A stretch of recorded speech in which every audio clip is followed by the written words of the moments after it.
অভ্যুত্থানের পরে যদি আমরা যেই রকম আছি সেরকমই থাকি, তাহলে সত্যি আমাদের আর এই রাষ্ট্র নিয়ে স্বপ্ন দেখার কোনো অধিকার নাই। আমাদের এই কপচানি, আমি নিজে পার্সোনালি মনে করি আমি পলিটিক্স থেকে রিটায়ার করবো যদি এটাতে সফল না হয়। আমাদের যেহেতু একটা হাউসই কার্যকর করতে পারছি না নানা কারণে, এবং সেখানে আমরা 50টা নারী আসন দিয়ে দেখেছি, সেখানেও কিন্তু আমরা যে যাদেরকে বলছি যে স্পেশালাইজদেরকে আমরা ইনভলভ করবো মেইন স্ট্রিম পলিটিক্সে, সেখানেও নারীদেরকে আনতে গিয়ে আমরা দেখছি যে সেখানে নারী নেতৃত্ব বা নারীদের অংশগ্রহণের জায়গাটা উঠে আসা আমরা পাচ্ছি না। কারণ সেখানে এক ধরনের ওই যে বলছে রিহ্যাবিলিটেশনের প্রসেসে যাওয়া হচ্ছে, কাউকে প্রার্থী দেওয়া যায়নি, তার ওয়াইফকে নারী আসনে দেওয়া হচ্ছে, কোনো শিল্পীকে দেওয়া হচ্ছে তার অবদানের কারণে, এইভাবে করা হয়েছে। তো সেজন্য আমরা আরো কিছু রিজন আছে, এটা হয়তো আমি এখানে অফিসিয়ালি বলতে পারবো না, বা একটু বলিও না, বলতে গিয়ে একটু বলিও সেটা আর কি। আমরা বেশ কয়েকজন গুরুত্বপূর্ণ রাজনৈতিক নেতার ভাষ্য মতে, যেটা প্রকাশ্য না অপ্রকাশ্যভাবে শুনেছি, যে বাইক্যামেরালটা ওনারা প্রেফার করছেন এই জন্য যে ওনারা জোট গঠনের স্বার্থে যাদের যে সমস্ত দলের একটু ভোট টোট কম তাদেরকে যেহেতু সিট দিতে পারেন না, সুতরাং আপার হাউস যদি একটা থাকে তাহলে এই ধরনের লোকদেরকে উপরের হাউসে দিয়ে সেটা ওনারা ম্যানেজ করতে পারবেন।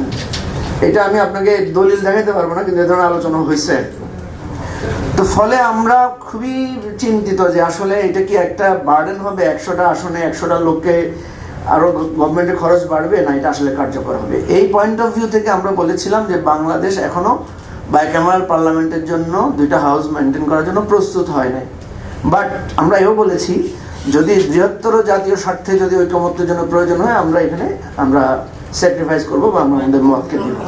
এবং আমরা লাস্ট কিন্তু এটা বলেছি তাহলে কিন্তু আমাদের সমর্থন আমরা উইথড্র করে নেব। আমরা যেটা বলেছিলাম যে আমরা সম্মত হয়েছি, বা এখন আসেন যে কথাটাকে আপনি বলতে চেয়েছেন ঐকমত্য হচ্ছে না কেন। সামহাউ কোনো না কোনো দল নিজেকে অটোমেটিক্যালি মনে করছেন উনি অলরেডি গভর্নমেন্ট পার্টি, কেউ না কেউ মনে করছেন। ফলে গভর্নমেন্ট পার্টির একটাই কথা যে উনি মনে করছেন নির্বাহী বিভাগের ক্ষমতা হ্রাস হয়ে যাচ্ছে, এই যে আপনার এনসিসির মাধ্যমে বা এই আপার হাউসে করার মাধ্যমে উনি মনে করছেন যে ওনার নির্বাহী ক্ষমতাটা হ্রাস করে ফেলার একটা প্রসেস হচ্ছে। আদার দেন আমি তো বললাম যে আমাদের সহকর্মীরা বন্ধুরা সেখানে কিন্তু তুলে ধরেছেন যে বিএনপি প্রত্যেক সময় বলেছে দুদককে কার্যকর করতে হবে, ইলেকশন কমিশনকে কার্যকর করতে হবে, চিফ জাস্টিসকে বিতর্কের ঊর্ধ্বে রাখতে হবে। আমরা তো সেই জন্যই তো এনসিসিকে প্রপোজ করেছি, তাই না? কিন্তু দুর্ভাগ্যবশত যখন আলোচনায় যাচ্ছি তখন মনে করছে কেউ কেউ যে আমাদের ক্ষমতা তো হ্রাস হয়ে যাচ্ছে, কারণ ওই যে বললাম ওনারা অ্যাবসেন্ট মাইন্ডেড নিজেদেরকে ক্ষমতাসীন দল হিসেবে ভাবছেন। তো ক্ষমতাসীন দল সবসময় আপনার তার ক্ষমতা খর্ব করতে সে চাইবে না, সে চাইবে তার অ্যাবসলিউট ক্ষমতাকে সে প্রাধান্য দিতে। এই জন্য আমি বলি, যেমন আমাদের ওখানে কিন্তু খুব হাসি তামাশা হয়, কালকেও আমি একটা টক শোতে বলেছি যে আমাদের ওই হাউসের মধ্যে আমরা দেখি হাউস সামহাউ 2টা ভাগে বিভক্ত, একটা হচ্ছে জেনারেল কাউন্সিল আর একটা হচ্ছে সিকিউরিটি কাউন্সিল।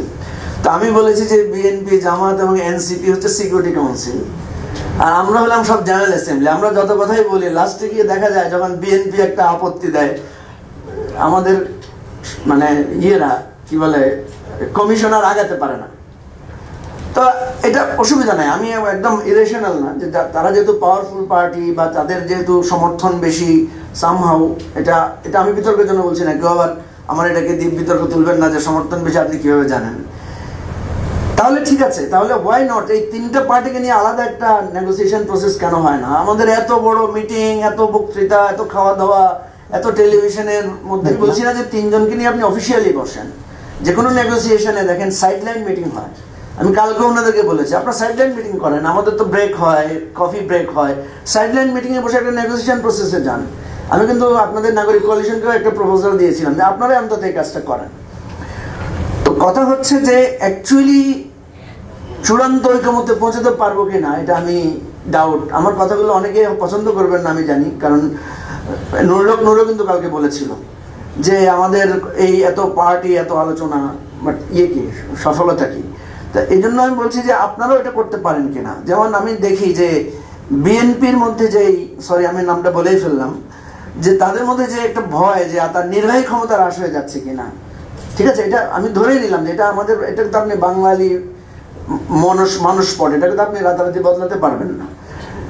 সামহাউ আমি জানি না এনসিপিও যদি কালকে মনে করে তারা নির্বাহী ক্ষমতা গেছে, তারাও এই সংস্কারের পক্ষে থাকবে কিনা আমি ডাউট, নুরু তো থাকবেই না, এটা আমি নিশ্চিত। তো মাইন্ড করো না আবার, ঠিক আছে? তো আমি যেটা বলছি, সরি, আমি থাকবো কিনা আমিও ডাউট, ব্যাস। তাইলে আর কেউ এটাকে খারাপ করে নেবেন না যে আমাদের এটা হচ্ছে প্রবলেম, মানে আমাদের জাতিসত্তার প্রবলেম। এখন কথা হচ্ছে যে আমরা কি, যেমন আমি বলেছি, দেখেন বিএনপি যাদের হাতে নির্যাতিত হয়েছে, এই পুলিশের হাতে নির্যাতিত হয়েছে, এই ডিজিএফ এর হাতে নির্যাতিত হয়েছে, এই কোর্টের মাধ্যমে বিএনপি সবচেয়ে বেশি ক্ষতিগ্রস্ত হয়েছে।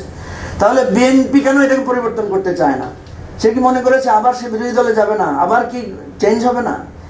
এই আলোচনাগুলো করে ব্যক্তিগতভাবে ম্যানেজ করে আমরা একটা ঐক্যমত্যে পৌঁছাতে পারি কিনা। আমার খুব কষ্ট লাগে যে এত বড় একটা অভ্যুত্থানের পরে যদি আমরা যেই রকম আছি সেরকমই থাকি, তাহলে সত্যি আমাদের আর এই রাষ্ট্র নিয়ে স্বপ্ন দেখার কোনো অধিকার নাই। আমাদের এই কপচানি, আমি নিজে পার্সোনালি মনে করি আমি পলিটিক্স থেকে রিটায়ার করবো যদি এটাতে সফল না হয়।